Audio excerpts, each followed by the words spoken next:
Maşın yarısı mindi skora getdi. Sumqayıtda zəncirvari yol nəqliyyat hadisəsi baş verib. Hadisə Babək küçəsində qeydə alınıb.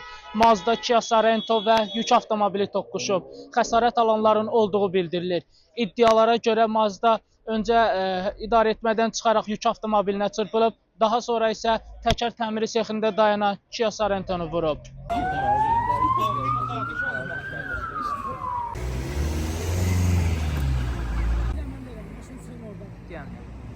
Karat yere kullanırsın. Karat. Sür daha verin. Sür. 902 sür daha verin.